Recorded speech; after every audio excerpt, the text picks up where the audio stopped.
Hello students, today we are going to learn our new story, Unit 3.2, and story's name is The Magic Herb. So at first I read the story and you also try to listen carefully and then try to repeat it. Knock, knock, knock. Someone was knocking on the door of the inn. It was already getting dark outside. Who is there? The innkeeper called from within. I am a poor, tired merchant. I want to spend the night at the inn, said the man outside.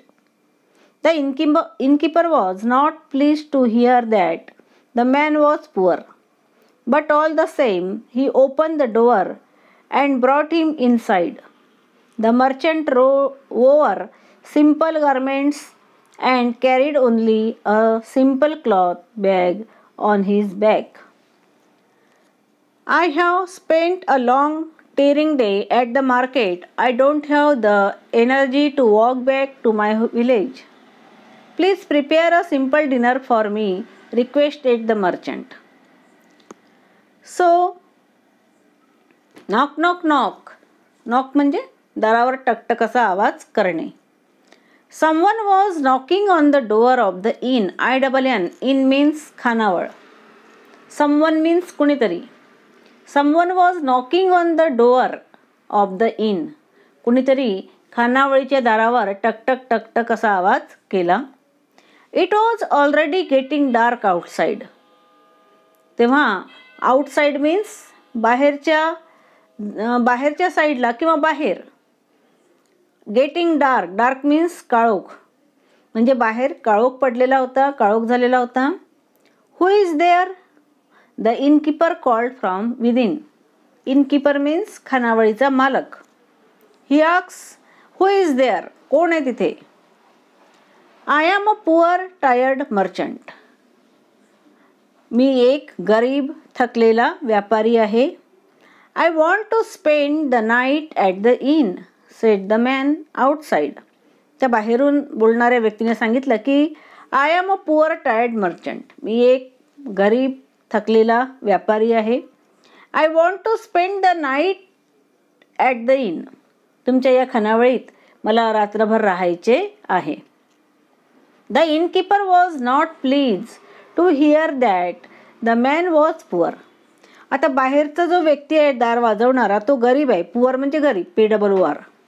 तो गरीब आहे हे ऐकून त्या खानावळीच्या मालकाला आनंद वाटला नाही. But all the same he open the door. परंतु त्याच वेळी त्यांनी काय केलं? खानावळीचं दारसुद्धा उघडलं. And brought him inside. त्या बाहेरच्या व्यक्तीला तो आतमध्ये घेऊन आला. The merchant wrote over simple garments.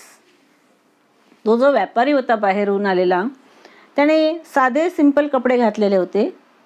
अगदी साधा ड्रेस त्याने घातलेला होता. And carried only a simple cloth bag on his back. त्याच्या पाठीवर तुम्ही चित्रामध्ये बघू शकता. You can see the picture here.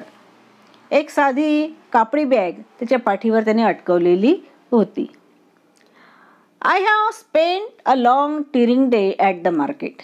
मी दिवसभर बाजारामध्ये घालवलेला आहे. माझा त्रासदायक दिवस गेलेला आहे. I don't have the energy to walk back to my village. आता विलेज म्हणजे गाव, माय विलेज म्हणजे माझ्या गावात.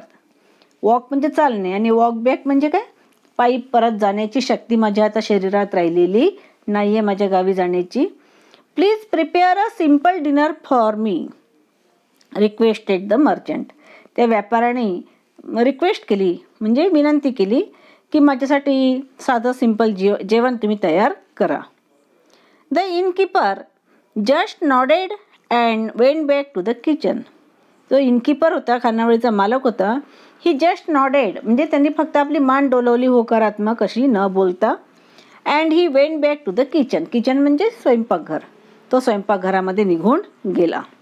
What the point in serving such beggarly customers, he calls himself a merchant, but look at his clothes, look at his bag, look, his shoes are all worn out, He has to carry his merchandise himself, cannot offer a servant, cannot offer even a good meal. He began to complain to his wife. The innkeeper, we know that the innkeeper was not pleased to listen that the merchant is poor. तो जो व्यापारी आहे तो गरीब आहे हे ऐकून त्याला मुळीच आनंद झालेला नव्हता. जो त्या खानावळीचा मालक होता त्याला काही विशेष तो आलेला आवडलेला नव्हता. And when he requested to make a simple dinner for him, जेव्हा त्याने काय केली, रिक्वेस्ट केली की माझ्यासाठी साधं सिम्पल जेवण बनवा. So the innkeeper only nod his head. तेव्हा त्या इनकीपरने फक्त आपली मान हलवली. And he went back to the किचनमध्ये गेला. And he complaint to his wife, त्याच्या वाईफजवळ तो कंप्लेंट करू लागला, सांगू लागला, what the point of in serving such beggarly customers. या अशा भिकारड्या गरीब कस्टमरला काय वाढायचं, आपण काय जेवायला द्यायचं. He calls himself a merchant. स्वतः तिला सांगू लागला. स्वतःला तो मर्चंट म्हणतो, व्यापारी म्हणतोय. But look at his clothes, त्याचे कपडे बघ.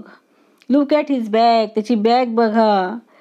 His clothes are all worn out, त्याचे कपडे जे शूज आहे पायात घालायचे शूज ते कसे वॉर्न आउट म्हणजे खराब झालेले आहे, जुने झालेले आहे. He has to carry his merchandise himself, त्याच्याजवळ जे काही व्यापारासाठी साहित्य आहे पाठीवर स्वतःच वाहून नेऊन राहिला पाठीवर. He hasn't any car or any vehicle, कुठलं वाहन नाही आहे, काही नाही आहे.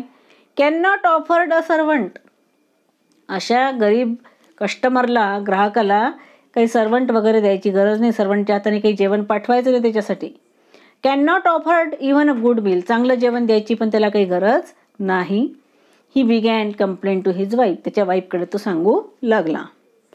You are right. And his wife said his wife, त्याची बायको काय म्हणते, यू आर राईट, तुमचं अगदी बरोबर आहे. She was as greedy and unkind as her husband. तिचा जो हजबंड होता, हजबंड म्हणजे पती, ते वाईफ म्हणजे पत्नी. His wife she was as greedy and unkind as her husband. ती सुद्धा तिच्या पतीप्रमाणे, त्या इनकीपरप्रमाणेच ती कशी होती, ग्रेडी म्हणजे लोभी होती. अँड अनकाइंड म्हणजे निष्ठुर होती, कुणाची दया वगैरे तिला काही वाटत नव्हती. We cook a meal for him, give him a place to sleep, and what is he going to pay in return. Just a couple of coins may be. Why did you take him in, drive him out. His wife said to him, त्याची बायको त्याला काय म्हणते आता, we cook a meal for him, give him a place to sleep, and what is he going to pay in return. आपण त्याला चांगलं जेवण बनवून द्यायचं आहे, त्याला झोपायला जागा पण द्यायची आहे, आणि त्याच्याबद्दल तो आपल्याला काय देणार. Just a couple of coins may be, कदाचित तो आपल्याला 2 कॉईन देईल, 2 पैसे देईल. Why did you take him in, तुम्ही त्याला आतमध्येच का घेतलं. ड्राईव्ह हिम आउट, त्याला हकलून द्यायचं होतं. So innkeeper and his wife also were very greedy and unkind persons. दोघंही फार लोभी आणि निष्ठुर स्वभावाचे ते होते. And what happened next, that we will see in our next period. Okay, पुढे काय घडलं ते आपण नंतरच्या तासिकेत बघणार आहोत. या ठिकाणी आपण थांबूया. नवीन शब्द अंडरलाईन करायचे स्टोरी वाचताना आणि त्याचा मिनिंग शोधायचं. तसं मी व्हॉट्सअपवर या शब्दांचं मिनिंग टाकणार आहे. ठीक आहे, थँक्यू, धन्यवाद.